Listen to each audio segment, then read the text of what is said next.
आगे मनु महाराज की संतति के बारे में वर्णन बताया गया। 3 बेटियां हैं, 2 पुत्र हैं मनु महाराज के। सबसे पहले बेटियों का वर्णन बताया।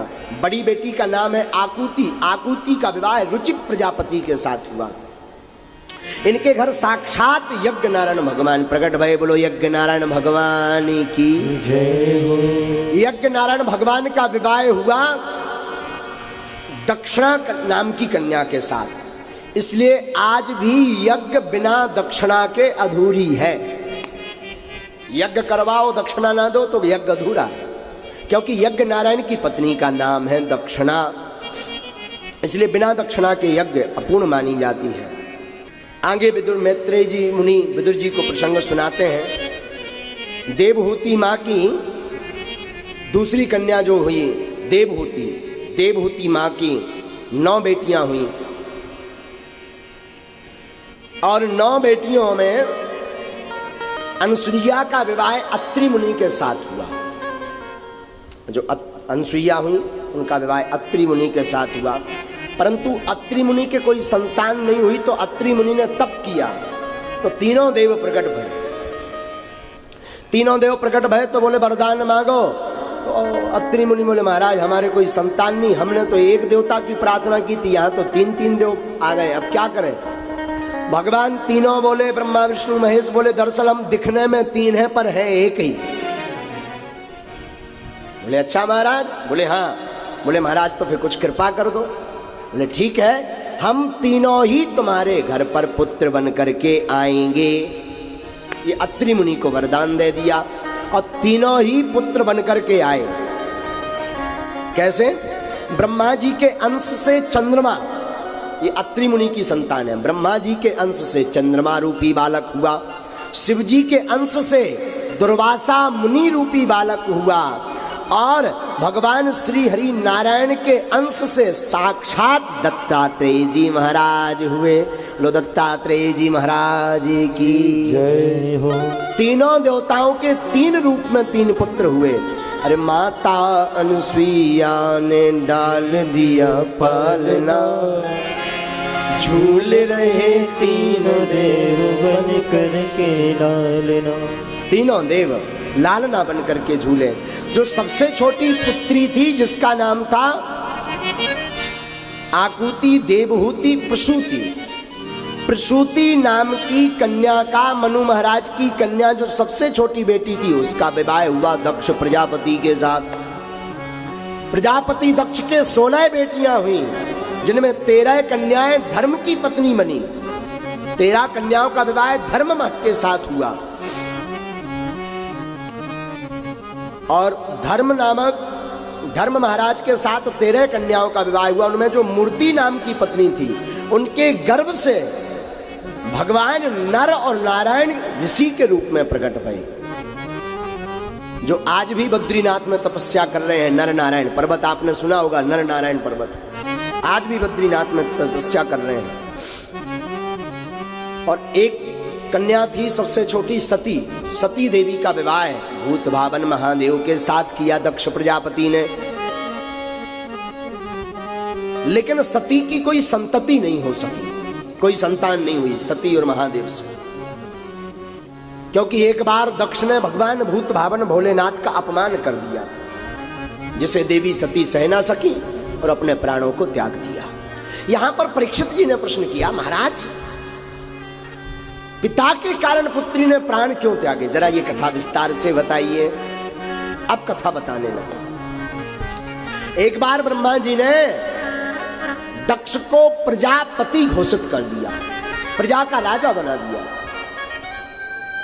प्रजा का राजा बनाया तो सम्मान समारोह रखा गया। सम्मान समारोह रखा गया तो सम्मान समारोह, नेताजी की आदत होती है, नेताजी हमेशा लेट आते हैं ताकि जनता इंतजार करती रहे। तो सम्मान समारोह में दक्ष प्रजापति थोड़ा देरी से आए, देरी से पहुंचे। सबने उठ करके सम्मान किया, लेकिन ब्रह्मा विष्णु महादेव नहीं उठे। जब तीनों नहीं उठे, ब्रह्मा जी तो पिताजी हैं तो उठेंगे नहीं, विष्णु भगवान परदादा है तो उठेंगे नहीं। भोले बाबा ने सोचा हम भी कोई थोड़े कम थोड़ी हैं, दमान तो हम ही हैं। तो शंकर जी भी नहीं उठे, भोले बाबा भी नहीं उठे। तो जब दक्ष प्रजापति ऊपर आए और मंच पर खड़े भय, सबकी तरफ देखा कि सब खड़े होकर के सम्मान कर रहे, केवल 3 लोग बैठे। लोगों की आदत होती है 50 लोग प्रणाम कर लें, पांव छीलें, कोई दिक्कत नहीं, पर एक व्यक्ति अगर प्रणाम ना करे तो उसी की तरफ देखेगा, ये प्रणाम क्यों नहीं कर रहा, ये है कौन? सब प्रणाम कर रहे, ये है कौन? तो सब खड़े हुए पर ये 3 खड़े नहीं हुए। तो दक्ष प्रजापति की नजर वहीं गई। बैठते ही दक्ष ने भाषण प्रारंभ कर दिए, बल्कि भाषण होने थे सबसे बाद में, पर बैठते ही दक्ष ने भाषण प्रारंभ कर दिए। हे सभासदों सुनो, श्रूयतां ब्रह्म ऋषयो में सहदेवा सहयज्ञः साधूनां ब्रुवतो वृत्तं नाज्ञानं चमत्सरात्।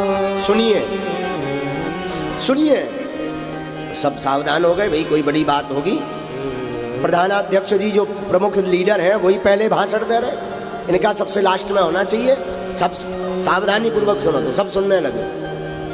अब दक्ष प्रजापति बैठते ही क्या बोलने लगा, सुनो, मैं केवल एक ही बात कहूंगा, विशिष्ट लोगों में विशिष्ट लोगों का ही आगमन होना चाहिए। एक भी अगर असभ्य व्यक्ति आ जाता है तो सभा का स्वरूप बिगड़ जाता है। और सब एक दूसरी तरफ देखने लगे, भैया यहां पर असभ्य कौन आ गया? दक्ष ऊपर से चिल्ला करके बोला, अरे दिखाई नहीं पड़ता, ये शिव नंगा, न इसे बैठने का ज्ञान न सभा में जाने का ज्ञान, भूत प्रेतों के संग रहता है तो भूत प्रेतों जैसी ही आदत है। और गाली बकना प्रारंभ कर दिया दक्ष ने। तो नंदी को तो थोड़ा क्रोध आया, क्योंकि हरि हरि नंदा सुने जो कान हो ही पाप गौघात समान। भगवान महादेव की निंदा नहीं सुननी चाहिए, वरना गो हत्या बराबर पाप लगता। तो नंदी तो थोड़ा तमतमाए, पर भोले बाबा ने हाथ पकड़ लिया, चुप हो जाओ, ससुराल की गालियां हैं, किसी को शादी में मिलती, हमें शादी के बाद मिल रही, चुप, हाँ शांति से बैठो। चुप होकर के बेचारा बैठ गए नंदी।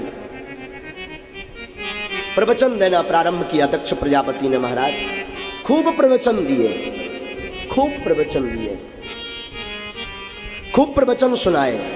और अंततः गत्वा दक्ष ने बोलते बोलते श्राप दे दिया, आज से किसी भी यज्ञ में भूत भावन महादेव का कोई भाग नहीं होगा। श्राप है। अब नंदी से नहीं रहा गया, तमक करके नंदी उठे और बोले, दक्ष जब से आए हो बक बक बक बक बक बक किए जा रहे हो, हम भी श्राप देते हैं, जाओ तुम्हारा मुंह बकरे का लग जाएगा। तो दक्ष की तरफ से भृगु मुनि बोले, अपनी दाढ़ी पर हाथ फेरते हुए, हे नंदी, ये ससुर दामाद का मामला है, आपस में लड़ाई का, तुम क्यों बीच में बोले? हम भी श्राप देते हैं, भोले बाबा के जितने गढ़ हैं सबके सब पाखंडी हो जाए। तो नंदी फिर उठे तमक कर, हम सबको पाखंडी कहा, हम भी श्राप देते हैं, तुम्हारे जैसे जितने ब्राह्मण हैं सब मांग कर खाने वाले मंगना ब्राह्मण बन जाए। ले अब बड़ी आफत हो गई। भोले बाबा बोले, आए थे सम्मान समारोह में, चल रहा श्राप समारोह। जय हो जय हो जय हो। साहब लगे एक दूसरे को श्राप देने। भोले बाबा ने सोचा ज्यादा देर ठहरेंगे तो कोई बिना श्राप के बचेगा ही नहीं। भोले बाबा तो परम शांत हैं, अपने गढ़ों को लेकर के वापस आ गए, कैलाश पर्वत आ गए।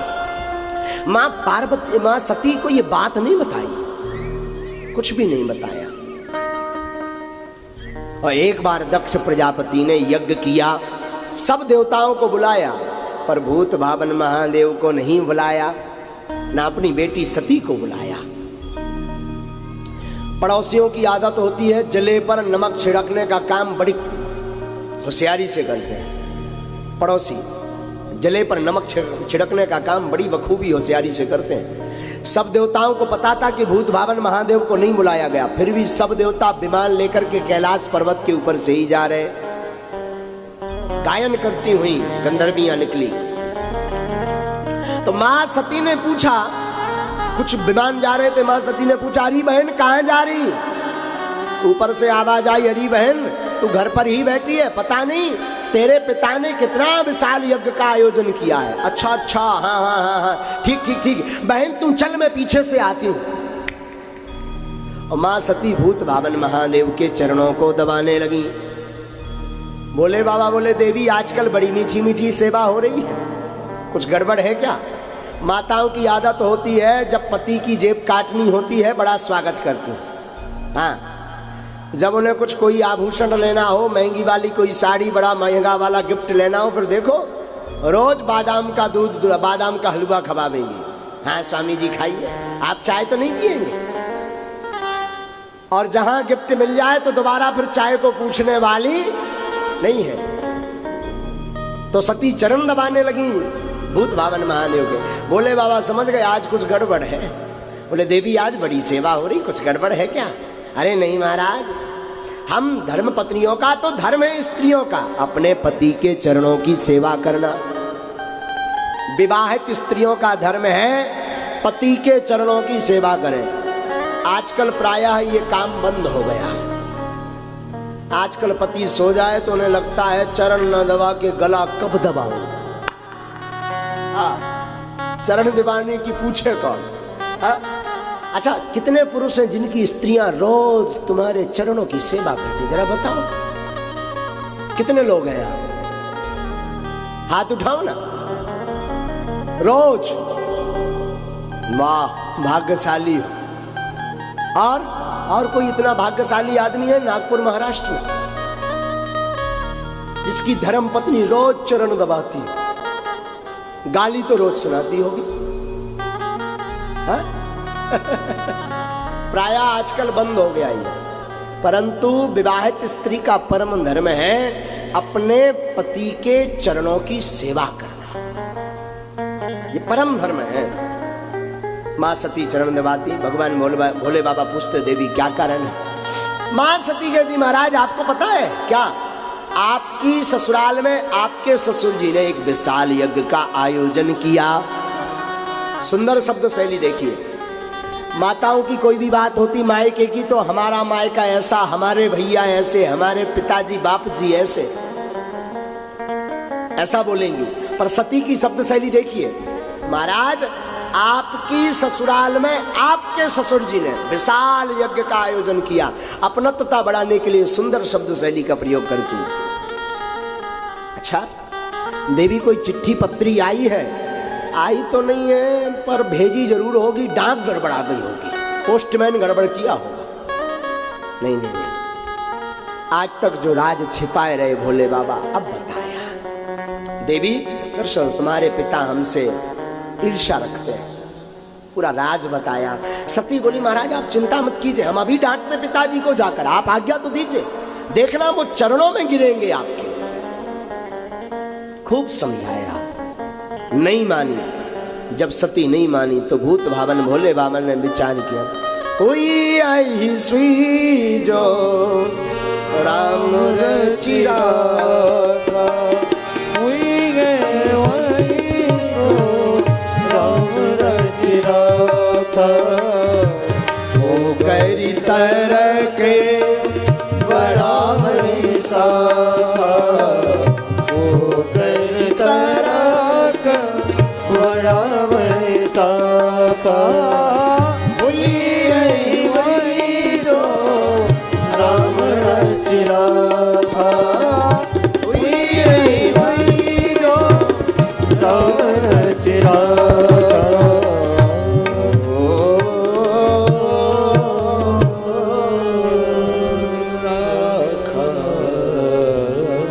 देखो रहे मन धागा प्रेम का, मत तोड़ो चटका, क्या टूटे से फिर ना जुड़े, जुड़े गांठी पड़ी जा, रही मन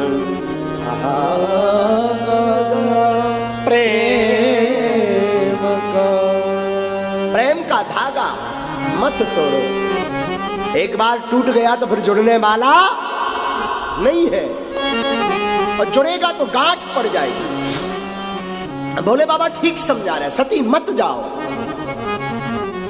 वहां बिल्कुल नहीं जाना चाहिए। कहां? आवत ही हर से नहीं, नैनन नहीं सने, तुलसी तहां न जाइए, चाहे कंचन बरसे। जहां जाते ही आपको देखकर कोई प्रसन्न ना हो, नैन गदगदाए ना, वहां जाना नहीं चाहिए। भले ही वहां पर सोना बरस रहा हो, ऐसी जगह मत जाओ, मत जाओ। पर सती मां गई, महाराज गई तो सब तो देख करके मुंह मोड़ ले में दक्ष के कारण। सादर भले ही मिली एक माता, परंतु सती की मां प्रेम पूर्वक मिली। सब जगह सती ने देखा, कतहु न दीखो समूह कर भागा, कहीं पर महादेव का भाग नहीं दिखाई पड़ा। पत्नी का अपमान पति के अपमान में है, पत्नी का सम्मान पत्नी के सम्मान में है। गांठ बांध लीजिए, जहां पति का अपमान हो रहा हो समझ जाइए पत्नी का खुद का अपमान है, जहां पति का सम्मान हो रहा हो समझ जाइए स्वयं का सम्मान है। और महाराज सती ने देखा कि भोले बाबा का कहीं भाग्य नहीं, तो रुष्ट हो गई मां सती, होठ फड़फड़ाने लगे, लाल नेत्र हो गए, सजल भर गए। मारे आवेश के मां सती चिल्ला पड़ी यज्ञ मंडप में। अब की बार पिताजी कहकर के दक्ष से संबोधित किया, हे पिता दक्ष, आज मैं बड़ी दुर्भाग्यशाली हूं जो मैं आपकी बेटी हूं, एक शिवद्रोही की बेटी। मुझे अपने आप पर पछतावा है कि मेरे अंदर जो खून बह रहा वो एक शिवद्रोही का बह रहा। तुम समझ नहीं पाए हमारे महादेव को, हमारा महादेव तो जग से निराला है। उनका अपमान किया, मेरे स्वामी का। अब मैं वापस नहीं जाऊंगी, मैं जिंदा भी नहीं रहूंगी। अगर मैं वापस जाऊंगी तो भोले बाबा कहेंगे, आओ दाक्षायणी, आओ दक्ष कुमारी, तुम्हारे नाम से जोड़ेंगे। इसलिए अब मैं इन प्राणों को त्याग दूंगी, क्योंकि शिवद्रोही का खून लेकर के अब मैं जी नहीं सकती। और महाराज देखते देखते मां सती ने अपने शरीर में क्रोधा अग्नि को प्रकट करके सभी सभासदों के सामने दक्ष प्रजापति के यज्ञ में शरीर कांपने लगा, होठ फड़फड़ाने लगे, नेत्र लाल हो गए। मां महादेव का ध्यान करते हुए यज्ञ के मध्य में ही अग्नि को प्रकट करके अपने प्राणों की आहुति दे देती है। हाहाकार मच गया, भूत प्रेत भगवान शिव के गण हाहाकार मचाने लगे। भृगु ने रक्षोहण मंत्र छोड़ दिया। नारद जी ने भूत भावन महादेव को बताया कि सती ने अपने प्राणों को त्याग दिया। भूत भावन बोले, बाबा बड़े क्रोध में भर पड़े, अपनी जटा से एक बाल निकाला और महादेव ने जमीन पर छोड़ा। उस जटा के बाल से एक विशाल काय पुरुष प्रकट हुआ, जिसका नाम वीरभद्र हुआ। भो वीरा, जा तेरा भद्र हो, तेरा कल्याण हो, और जाओ जाकर के दक्ष की यज्ञ को विध्वंस करो। वीरभद्र हजारों भूत प्रेतों को लेकर के गया। देवता घबराने लगे, भागने लगे। वीरभद्र ने भूत प्रेतों के साथ यज्ञ मंडप में प्रवेश किया। सब देवताओं को यत्र तत्र पकड़ लिया और पकड़ करके बांधना प्रारंभ किया। वीरभद्र ने भूत प्रेत रायते के कुंड में घुस गए, जहां रायता बना हुआ था। रायते के कुंड में डुबकी लगा करके नाक पकड़ करके बोले, हर हर महादेव। कुछ भूत प्रेत सब्जी के कुंड में चले गए, सब्जी के कुंड में डुबकी लगाई, जितनी खाई सो खाई, बाकी बाहर फेंकी। बोले हर हर महादेव, एक बाल्टी और ले आओ। कुछ भूत प्रीत बल्लियां उखाड़ने लगे, कुछ भूत प्रीत यज्ञ आदि सामग्री फेंकने लगे। हाहाकार मच गया, सबको बांध दिया वीरभद्र ने। भृगुंभ बंधय मणिमाना वीरभद्रा प्रजापतिम चंडीसा पूषणम देवम भगमनंदीश्वरो गृहीत। सबको बांध दिया, भग देवता को, पूषा देवता को बांध दिया। वीरभद्र के पास भूत प्रेत सब पहुंचे। बोले महाराज, ये जो पूका देवता खड़े हैं ना, जब रक्षोहण मंत्र चलाया था भृगु जी ने, तब बड़ा दांत दिखा दिखा करके हंस रहे थे। बोले अच्छा। वीरभद्र भगवान ने एक मुक्का बनाया, 32 गायब हो गए, दांत तोड़ दिए। बोले महाराज, भूत प्रेत बोले महाराज, ये जो भग देवता है ना, जब हम पिट रहे थे, ये बड़ी आंखें दिखा करके नैन मटका मटका करके हमारी तरफ हंस रहे थे। बोले अच्छा। बोले हाँ। वीरभद्र भगवान ने लहसुन उनकी 2 ही आंखें फोड़ दी, दोनों आंखें निकाल ली। इसके बाद यज्ञ के प्रमुख यजमान दक्ष प्रजापति, वीरभद्र भगवान ने उनका खपाड़ पकड़ा और खपाड़ पकड़ करके एक झटका मारा और सिर को काट करके हवन कुंड में कर दिया स्वाहा, और यज्ञ विध्वंस हो गई। भृगु जी की दाढ़ी पटा दी। देवता सब ब्रह्मा जी के पास पहुंचे। बोले महाराज, भोले बाबा तो बड़े रुष्ट है। ब्रह्मा जी बोले छड़े रुष्टा, छड़े तुष्टा, रुष्टा तुष्टा, छड़े छड़े। बोले बाबा थोड़े में प्रसन्न हो जाते, थोड़े में रुष्ट हो जाते। चलो सब प्रार्थना करो। सब देवी देवता प्रार्थना करने भोले बाबा के पास गए। भोले बाबा प्रसन्न भये, सब देवताओं पर कृपा की। भृगु जी को थोड़ी थोड़ी आगे आगे दाढ़ी दे दी, जाओ खुश रहो। हाँ, पूखा देवता पर कृपा की, भग देवता पर कृपा की।